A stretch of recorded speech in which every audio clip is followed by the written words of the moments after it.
بسم اللہ الرحمن الرحیم۔ ایک روز شوہر اپنی نوکری تلاش کرنے اخبار پڑھ رہا تھا کہ اس کی نظر ایک ایسی خبر پر پڑی کہ خوشی سے اچھل پڑا، کیونکہ ہمارے شہر سے 7 میل دور ایک یوٹیلیٹی اسٹور تھا جہاں غریبوں میں سودا مفت تقسیم کیا جاتا تھا۔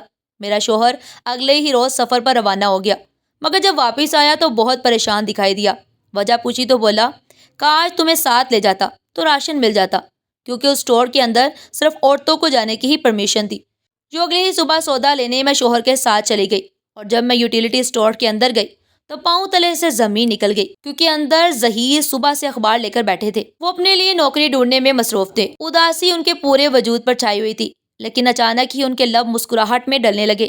وہ ایک دم سے اٹھ کر کھڑے ہو گئے اور بولے، صفیہ ادھر آؤ، یہ دیکھو اخبار میں خبر چھپی ہے کہ ہمارے شہر سے 7 میل دور یوٹیلیٹی اسٹور پر غریب لوگوں میں سودا مفت بانٹا جا رہا ہے۔ میں بھی انتہا خوش ہوئی، کیونکہ ہمارے گھر میں آٹا چینی سب ختم ہو چکا تھا۔ وہ 2 دن سے بس چاولوں پر ہی گزارا ہو رہا تھا۔ اب اس مشکل وقت میں یہ خبر دل کو سکون پہنچا گئی تھی۔ ظہیر نے میرا ہاتھ تھام لیا اور بولے، صفیہ بس یہ مشکل وقت کٹ جانے دو، میں تمہارے قدموں میں دنیا بھر کی خوشیاں لا دوں گا۔ میں نے مسکرا کر کہا، ظہیر آپ کا ساتھ ہی میرے لیے سب سے بڑی خوشی ہے، مگر حقیقت تو یہ تھی کہ دل ہی دل میں میں بھی ان حالات سے تنگ آ چکی تھی۔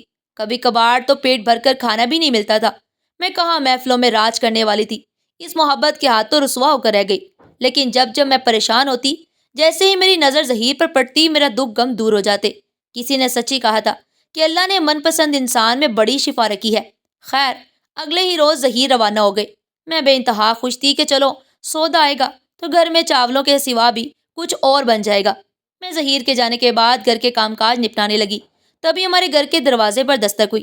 میں نے جیسے ہی دروازہ کھولا تو میری نظر بڑی سی گاڑی سے اترتی ہوئی عورت پر پڑی۔ میں نے نفرت سے منہ پھیر لیا۔ میرا بس چلتا تو اس عورت کو جیتے جی مار دیتی، کیونکہ اس نے میرے ساتھ جو کچھ کیا تھا وہ کوئی دشمن بھی نہیں کر سکتا تھا۔ میں نے اس کے منہ پر دروازہ بند کر دیا۔ وہ باہر کھڑی دروازہ کھٹکھٹاتی رہی، جبکہ میں اندر کھڑی آنسو بہاتی رہی، لیکن میں نے دروازہ نہیں کھولا۔ وہ آج بھی مایوس لوٹ گئی تھی۔ گاڑی کے سٹارٹ ہونے کی آواز آئی تو میں نے دروازہ کھولا تو گیٹ میں ایک لفافہ پڑا تھا۔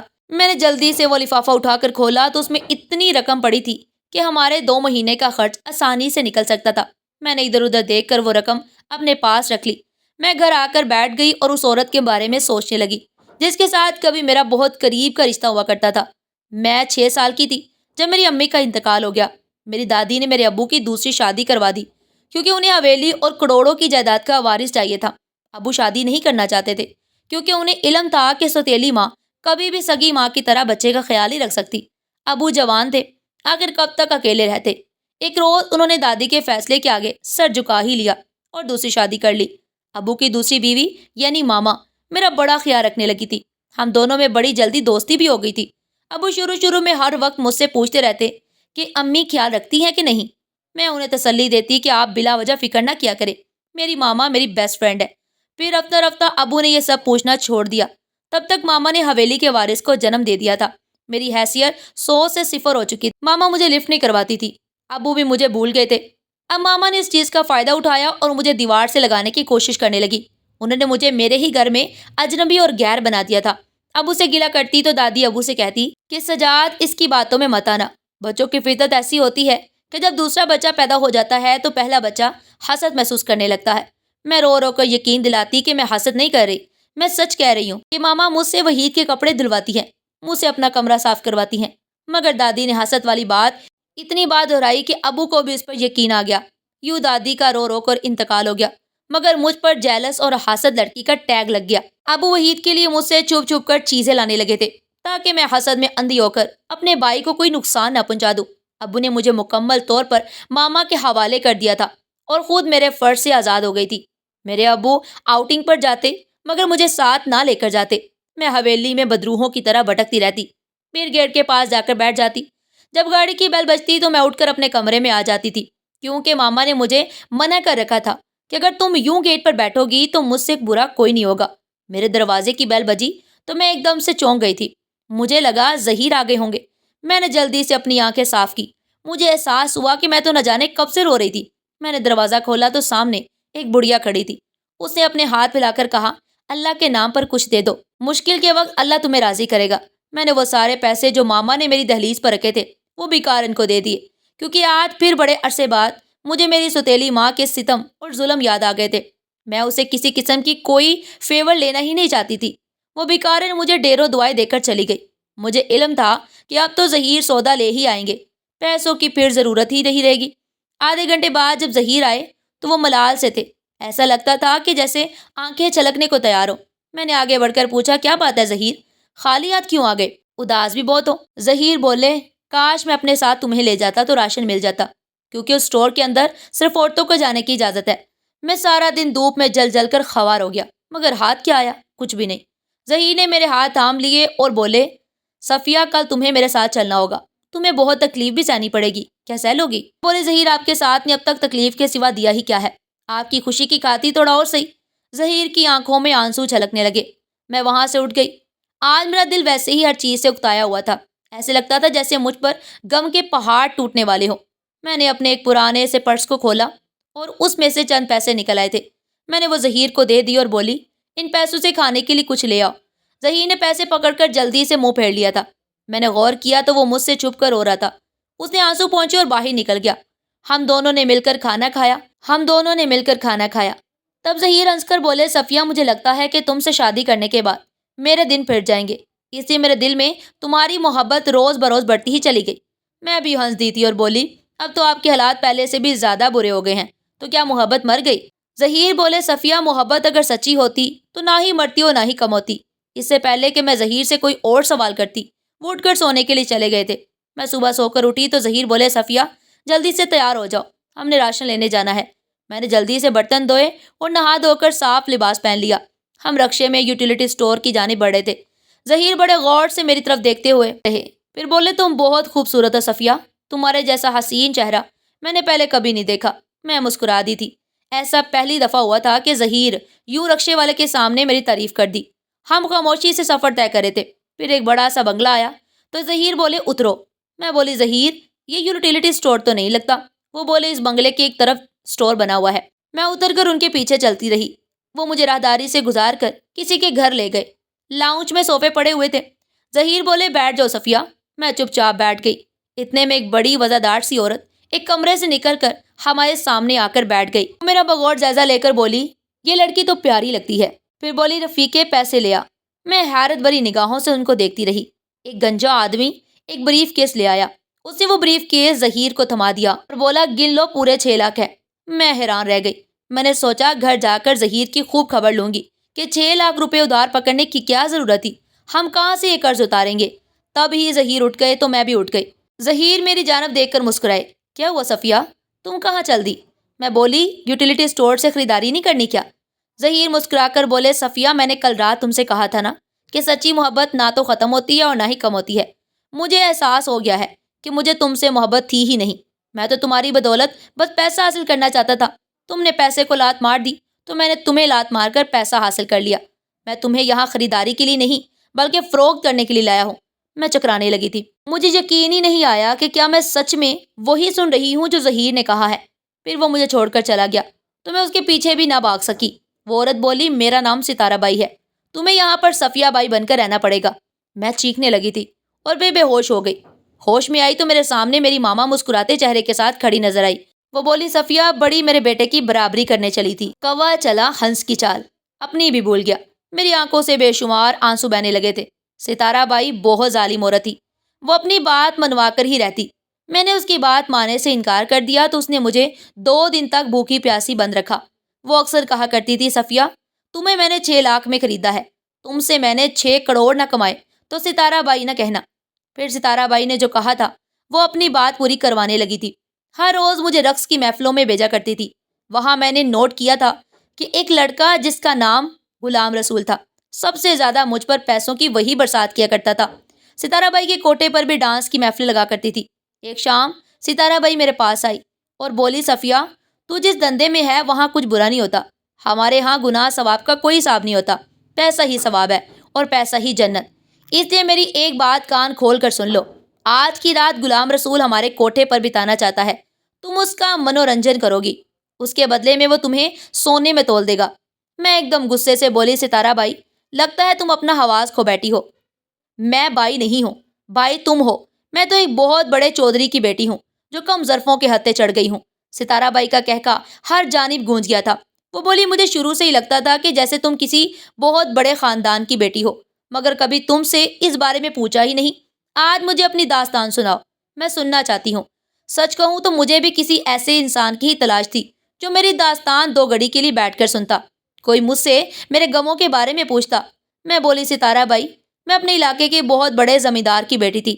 میری ماں بچپن میں انتقال کر گئی تو دادی نے زبردستی ابو کی دوسری شادی کروا دی۔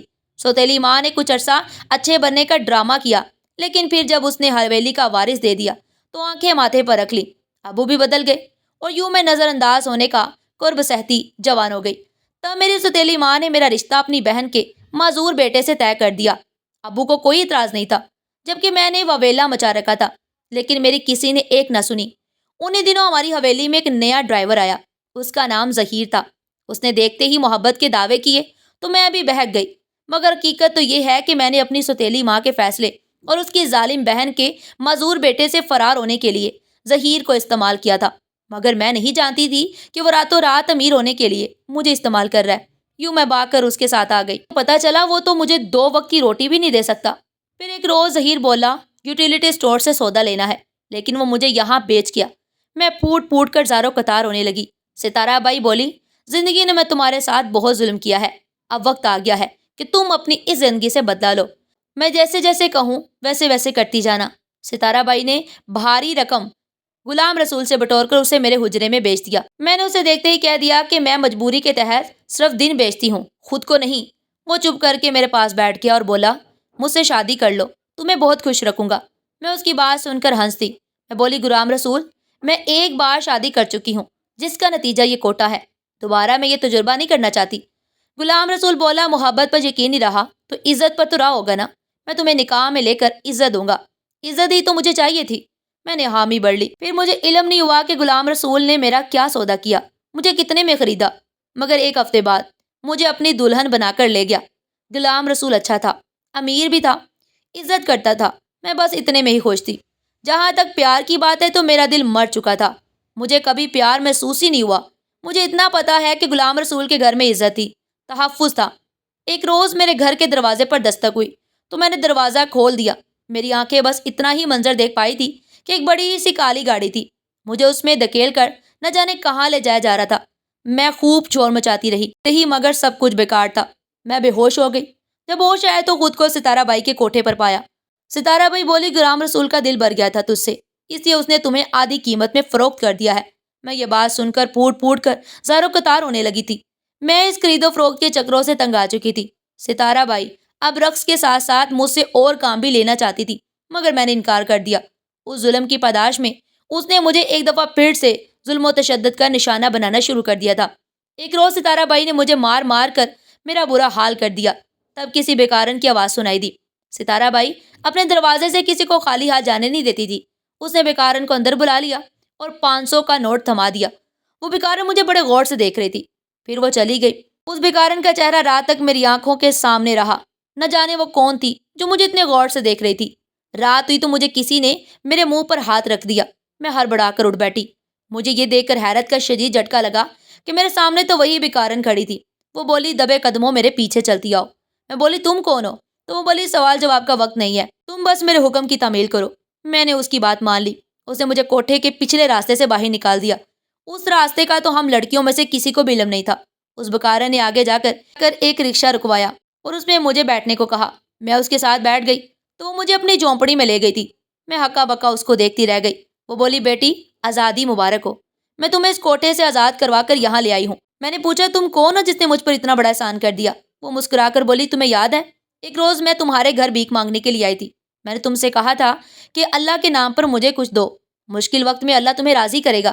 تم نے اس دن مجھے اتنی رقم دی کہ میں راضی ہو گئی تھی۔ آج تم پر مشکل وقت تھا، تمہیں راضی کرنا ضروری تھا۔ میں اس بوڑھی بیکارن کو پہچان گئی تھی۔ میں اب اس عورت کی جھونپڑی میں رہنے لگی تھی۔ ایک روز وہ مجھے بولی میرے ساتھ چلو۔ میں حیران تھی کہ اس وقت میں کہاں چلوں، لیکن میں نے اس سے کوئی سوال نہیں کیا اور اس کے ساتھ چل پڑی۔ وہ مجھے اپنے ساتھ درگاہ میں لے گئی اور بولی یہاں اپنے لیے دعا کر لو۔